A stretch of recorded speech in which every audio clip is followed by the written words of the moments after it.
Well, hello there. My name is Jay with Server Matter and with CompuMatter, and the purpose of this video is to talk about Grafana and Zabbix.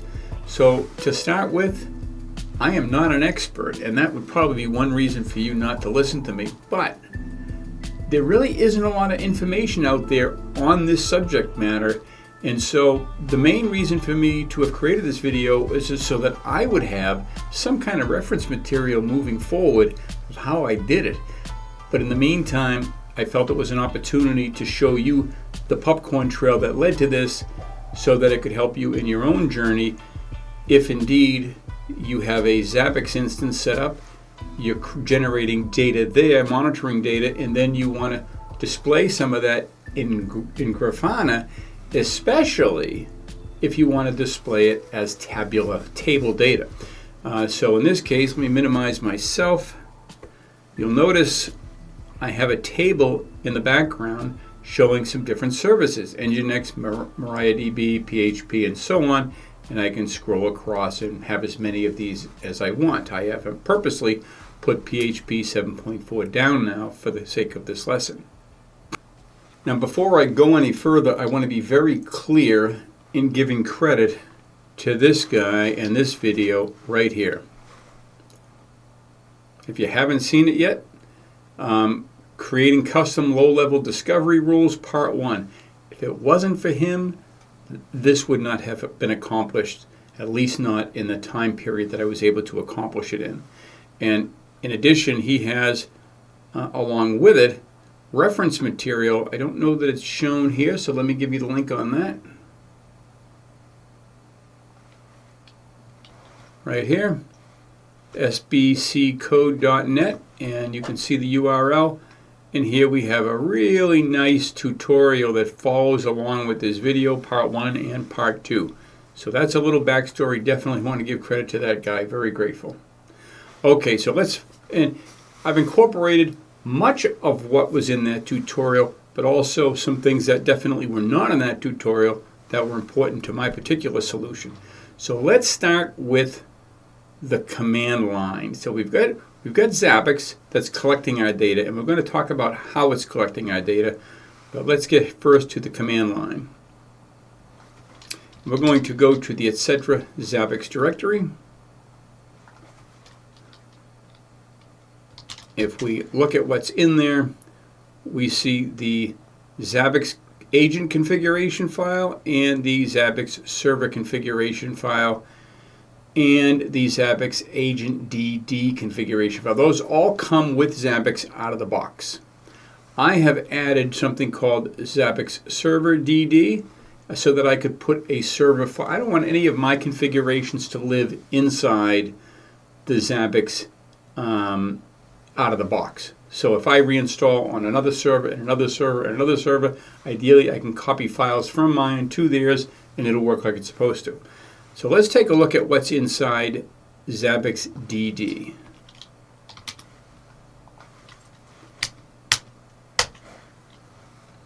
So we have a couple of things. These are overrides because the agent configuration file that comes with Zabbix does an automatic include to this, and then I type in the things that I want it to observe instead of putting it in the actual agent configuration file that comes with Zabbix. To start with, we have this is really one I want you to pay attention to. This user parameter.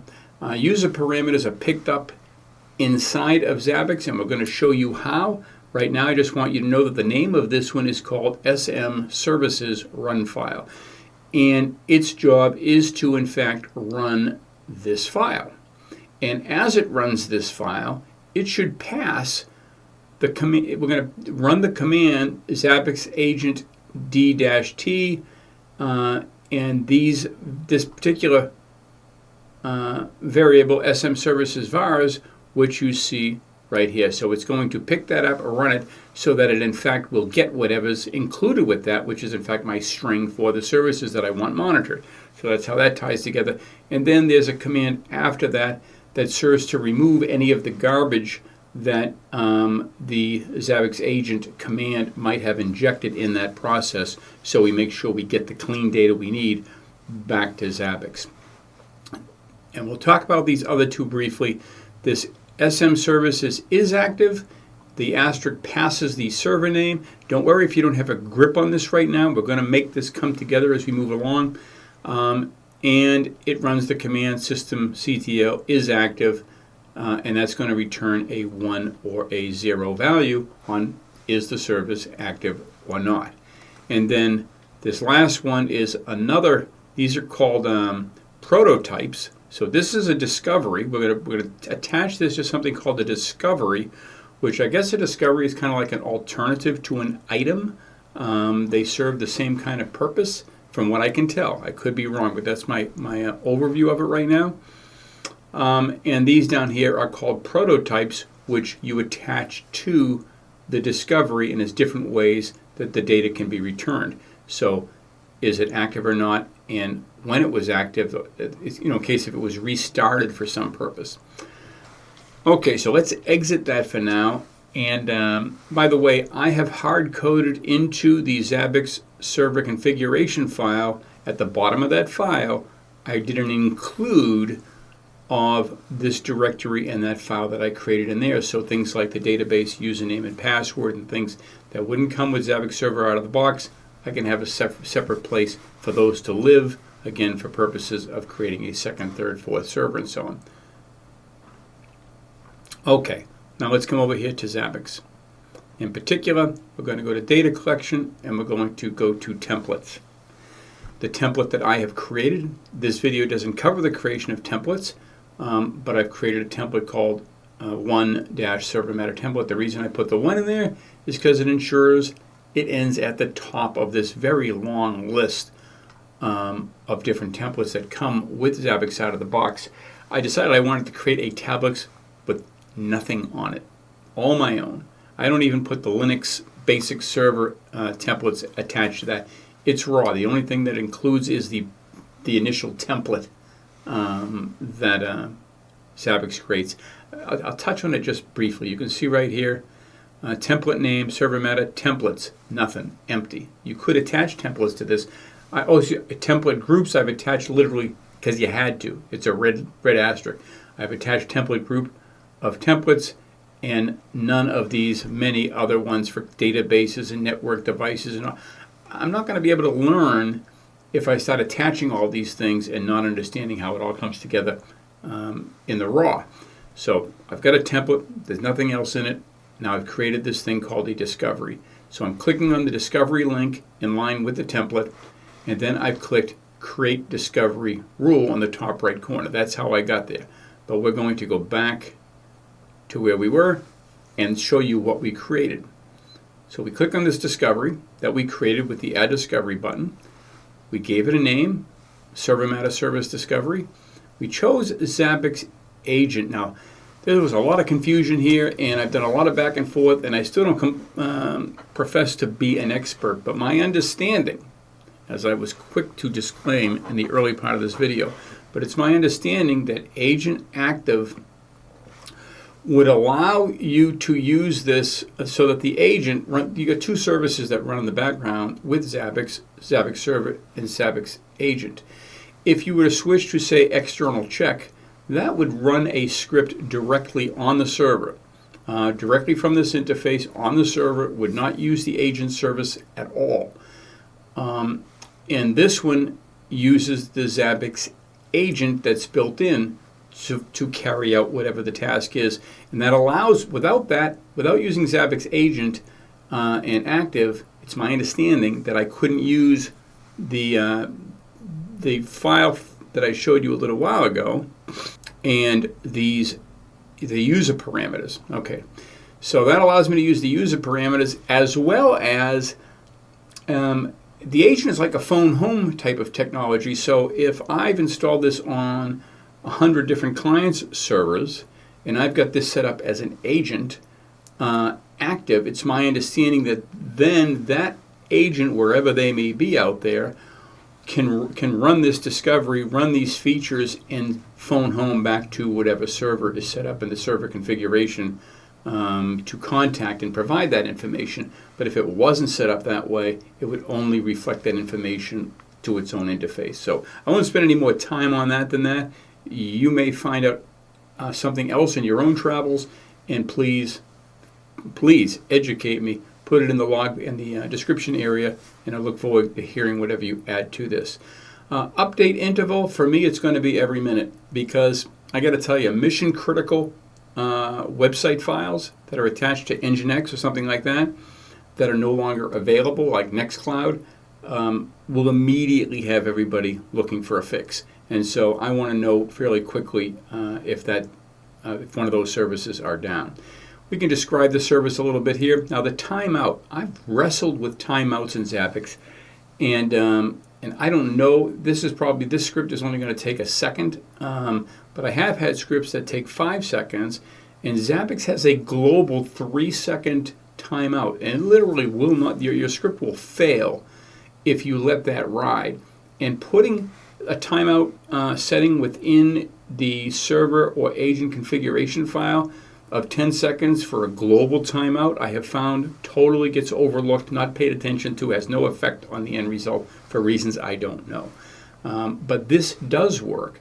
If you put an override here and you put in the number of seconds that you're willing to override, then it might be safe to just do that. If it only takes a second, it'll never get there. But if you need the extra time for the script, you've got it. In my case, I know the script literally takes a nanosecond to run, so it's a non-issue. And then I'm going to click Enabled at the bottom and update that. Now you notice the test button is grayed out. Don't be alarmed by that, because something about with the agent, I think it's in the active mode. If I switch that back to normal agent, test is allowed, agent active works, calls that, it works normally, and we can actually test that from a command line. Let's touch on that so that you know this actually works. So you've created this item in here, this discovery item, which is called run file.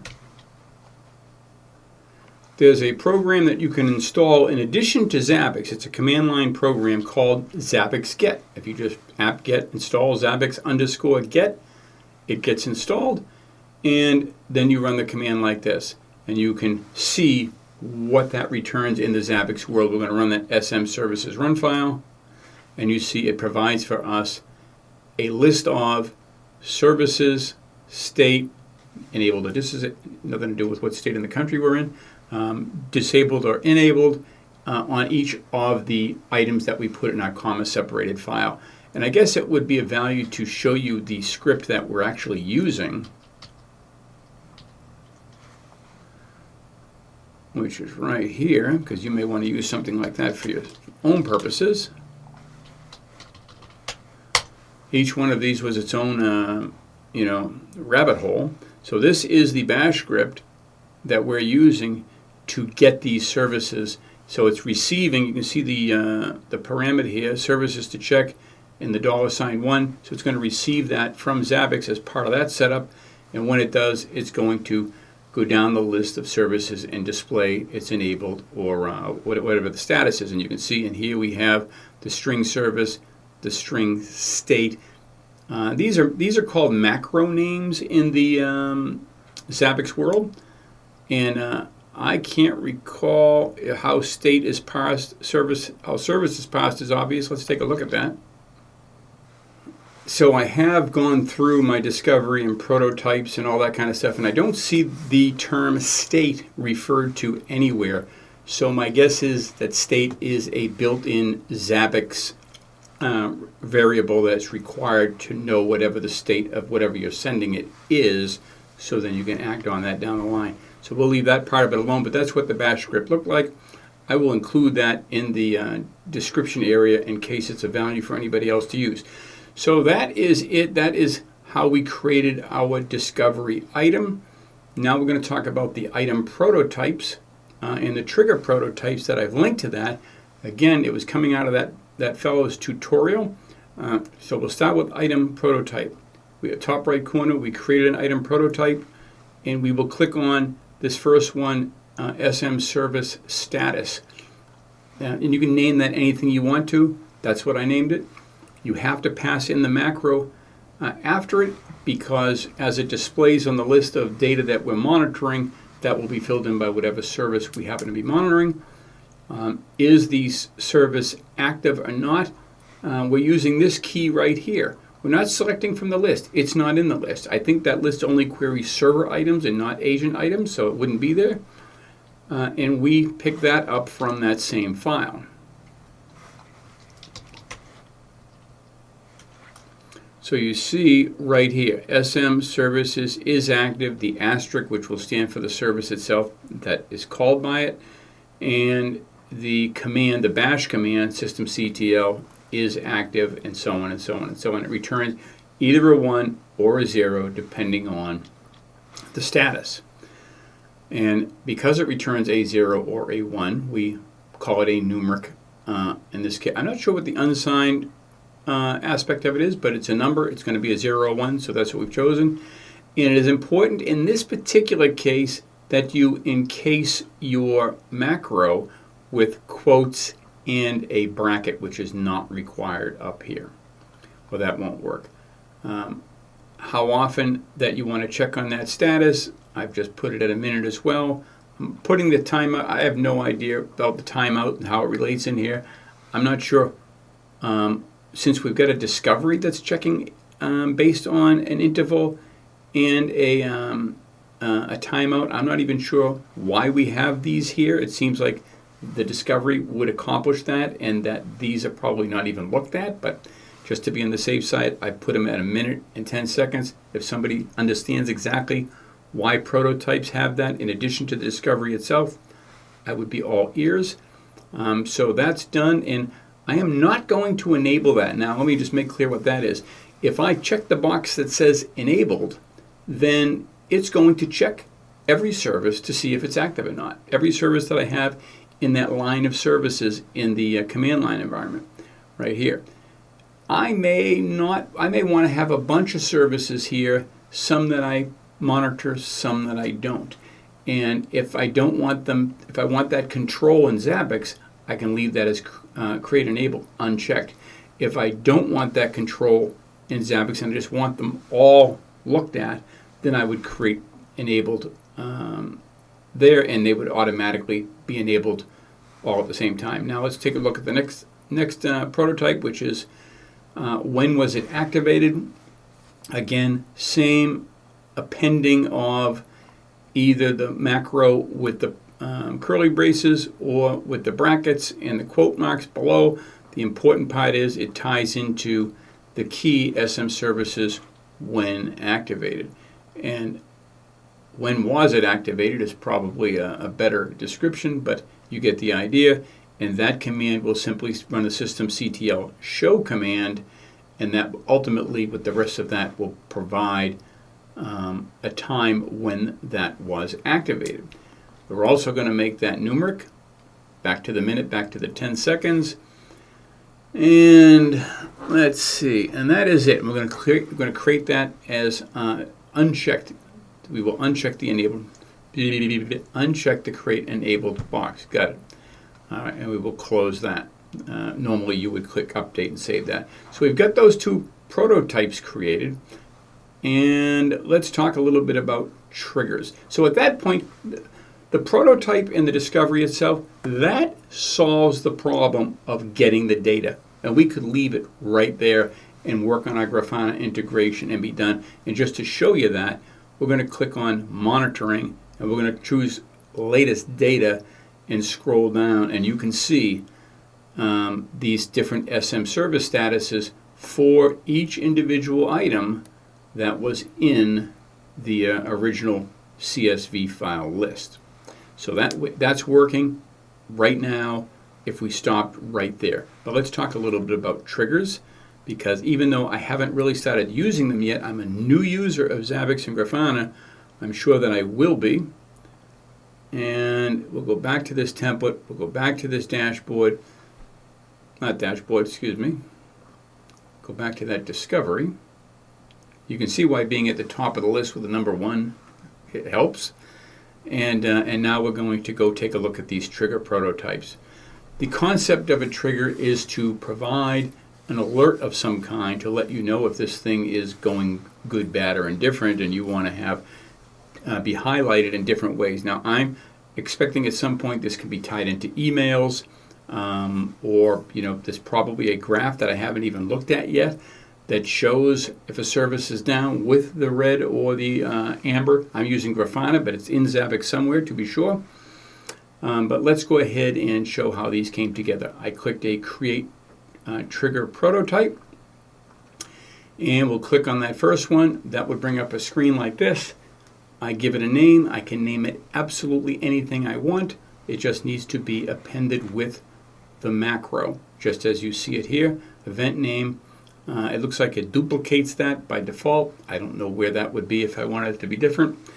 And we skip operational data, and right here the severity, depending on how you're going to, what the expression is. In this case, we're going to call it a disaster, because we're trying to, if it returns 0, that's what this is right here, is if SM services is active, if running that command with whatever the service happens to be turns out to be a 0, well, that means that service is down, and we want that to be listed as a disaster. But don't get overwhelmed by the complexity of that statement right there, because it builds it for you. If I were to take all of that out of there, this is how it gets built. Add. Function, we're going to use last. We want the last value. That's all we care about. So we're going with the default, which is last. But there are a lot of other values to consider in here. Thankfully, the SB code, I think it was. Let's get that right. Yeah, sbcode.net fellow. I wish I had his name at the tip of my tongue, because he deserves that respect. All right, I had to do a little research. His name is Sean Bradley, and go to find Sean Bradley's GitHub, find his everything and anything to do with Zabbix and Grafana. He'll be a big help for you. Okay, so we've got last, which was the default. We're going to now select a prototype. Well, we only have the 2 prototypes. Hold on a second. Let me make some sense of that. We've got what am I talking about? Those are the only 2 prototypes. That's where it's pulling it from. So it's giving you one of the 2 prototypes to choose from. So if you click here and add, those are the 2 prototypes that you've already created. Forgive me for that, but again, I'm still new at all of this. So that's where that pulled from, the prototypes that you've previously created. You would then click one. For instance, you want to know the status, pass or fail, and you want to get a trigger going. If it failed, you'll click that one associated with the service status, in this case, the last reported bit of information, and we want to equal 0. So if the last return was equal to 0, it's going to, and we'll put that in so you can see what it looks like from a query standpoint. Actually, it's got it in there twice, so I must have done this once already. Okay. Am I right about that? Yeah, there we go. So last time, relating to that server, SM services is active. If it in fact is equal to 0, it will be considered a disaster. Again, create enabled, unless you want to have this triggering in the Zabbix environment for sure for all of your services. Leave create enabled off. You can provide a little description for it down here, and that's how that comes together. And the second one, when it was restarted, same basic format, but you'll notice it says either if it's changed, I guess this means whether or not it's 0. If the state has changed, that's what that's going to end up showing you. And let's just talk about that. We'll add this. Instead of last, we're going to select change. And then we're going to select greater than or equal to 0. So I guess that indicates some kind of a state change. And I would have thought that if it changed from 0 to 1, I guess that means if it's changed from 0 to 1 or 1 to 0, either way, that indicates a change between the last and the previous value. Okay, and then we select the prototype, and we would simply choose which in this case would be when activated, where the last one was status. So we choose when activated, we insert it, and it basically inserts the same thing we already had. I'm not going to do that. I'll just go ahead and cancel out of that, but that gives an idea of what needs to be in there. Just want to show you how it was built. Again, I'm going to leave create enabled off on this, and that's how that pulled together. Okay, so it's all said and done. We're getting results. It was last checked 8-9 seconds ago and so on. that the value is 1 in each case. We're done with Zabbix for now. Let's now go on to Grafana and talk about how we got the data into Grafana from Zabbix. Okay, here we are in Grafana. This is an example of a dashboard I'm working on. And frankly, let me be clear, I've never used Grafana or Zabbix prior to the last week or so. I've been at it for maybe a little bit less time than that, so I'm learning as I go. And again, this is to help you and mainly to help my future self get better at what we're doing here. So gauges were pretty straightforward, and I'm not going to cover those right now. I want to talk about the creation of a table, because that's really the more complex of these things to get done, is to wrap your head around, okay, we've got this data displaying in a table environment in Zabbix, which was its own form of brain damage, figuring out how to pull that off. Now, how do I get that into this? And here is the method that we've chosen. So I have installed, first of all, the data source plugin for Zabbix by Alexander Zobnin. I think that's it. Okay, so you got to find that and you've got to install it. That's already done on my end. And when you connect, I guess I'll cover that briefly. Once you get that plugin connected, you'll have to do a save and test at the bottom. If it doesn't show you a nice congratulations green check mark at the bottom, you've got work to do. You've got to get those dots connected. And Sean's tutorial will cover that in great detail. Okay, let's get back over to the dashboard. At some point I created a new dashboard and added a panel. At this point I'm going to edit that panel. This is the edit mode. You don't see the rest of the dashboard. You don't see any other widgets. And yes, all of these widgets are called panels. So together, a variety of panels make up a dashboard. At first I remember thinking, well, if there's a panel, there must be a pane. But there are no panes. There are only panels, and they fit in a dashboard. And that's the extent of it at this point. There may be more to do with that, with separators and things like that I don't know about, but that's what we've got. Okay, so a couple of things of interest. I am using in this whole project this queries section, this transformations section, and the panel options that you see on the right-hand side. First and foremost, top right corner, you know, I struggled just to figure out where the hell do I select table from. Because at the top, by default, this just says visualization. It says time series. I didn't even know to click on time series. You got to click on time series to start off. And then that gives you a nice long list of beautiful charts from which I chose table. And then moving forward, we want to choose metrics in the query type, at least in my instance, using my code. The group. I've created a group in my Zabbix environment. I'll touch on that. Okay, here we are. And this is a host group. So in the data collection host group, I've created one called Server Matter Servers, and I have added this particular host to Server Matter Servers, and I can add more hosts as I go on. So this way, whatever my solution on the dashboard will immediately apply to all of my hosts. Now, I don't think you have to do that. Group can be entered. Could be left blank. You could just use a specific host. The rest of it would all work the same way. Here under host, instead of choosing a specific host, I'm saying all hosts under that group. Okay, this is the secret sauce right here.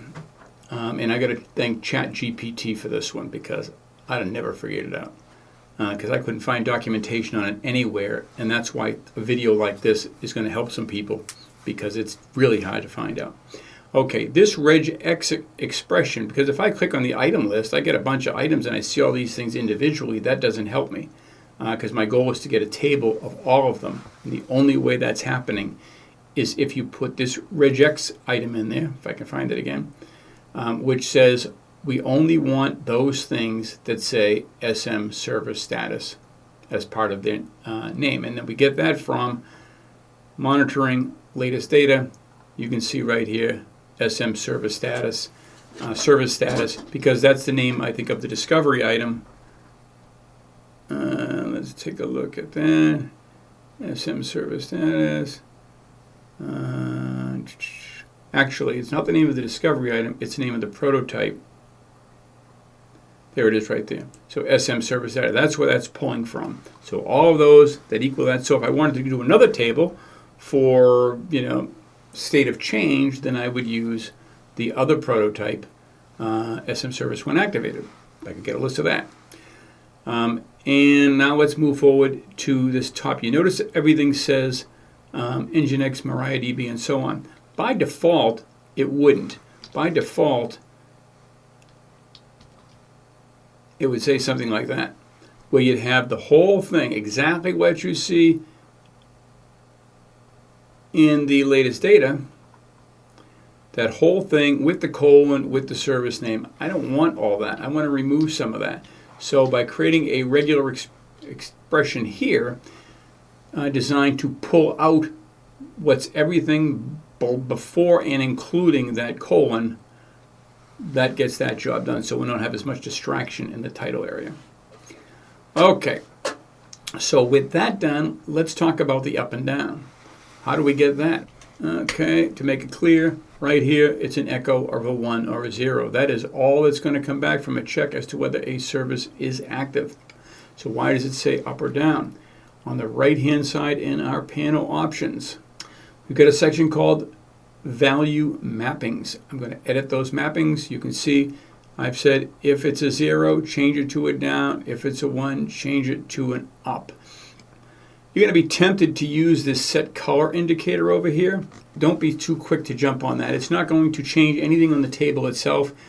All that's going to do is change what color is on the legend to the right. So if I change these colors to something and I update that, it shows me up as yellow and up as blue and down as yellow, but it has no effect. It's funny. I said it had no effect, but it did have an effect. See? That's how new I am, because I did not associate. I went through this threshold environment down here to assign my colors. So maybe knowing that, let me try something. I'm going to purposely stop PHP. So we'll go ahead and reload this page. Now it still says up because Zabbix hasn't yet internalized. Okay, Zabbix has internalized the failure. Okay, I did see that change to down in real time on the fly with by hitting refresh in this case because I'm in the edit mode, so that worked like it's supposed to. So that changed that to red. Now let's go back down here to these colors that I thought were not related because they had no effect on it the first time. I'm going to change down to amber and up to a very lime green, and we'll update that. And it has a direct effect on it. So that said, I won't need some of these other color mappings that I was using earlier. I'm curious if I need this last one. We'll talk about that in a minute. I think I will need this last one, but we're going to trash it for now.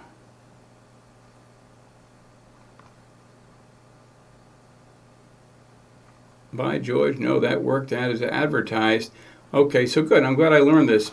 So you can change your color mappings associated whether it's up or down based on what you have in here. I'm going to edit those again, and we're going to make it the red and the bright green. Okay, we'll save that dashboard. And it does require a refresh here, or maybe even a reload. Oh no, that's the darker version that I originally expected. Okay, so that's good. All right, so let's move on. By George, I don't need to move on. The base apparently is controlling these over here. I'll verify that. Yeah, sure. So that allows the base to work like it's supposed to. Okay, so that is, I think, the end of the journey. We're going to click on Server Matter Servers. We can now see our panel looking the way it's supposed to with the table data. If we remove one of those services or add other services from the string, that'll populate the table. And that is it. Again, I kind of apologize, but the main purpose of this video was to help my future self, because I'm going to be adding all kinds of data connections and scripts to this dashboard before I'm done. But secondarily, as I was working through it, I thought, you know what? I'm in rarefied air here, and I need to make sure. And it took a lot of effort to extract this information, so I wanted to make sure that others could benefit from it as well. And I'll put a copy of that bash script in the description area. Thanks for watching, and if you want to have a front row seat on videos like this in the future, be sure to like and subscribe, especially the subscribe.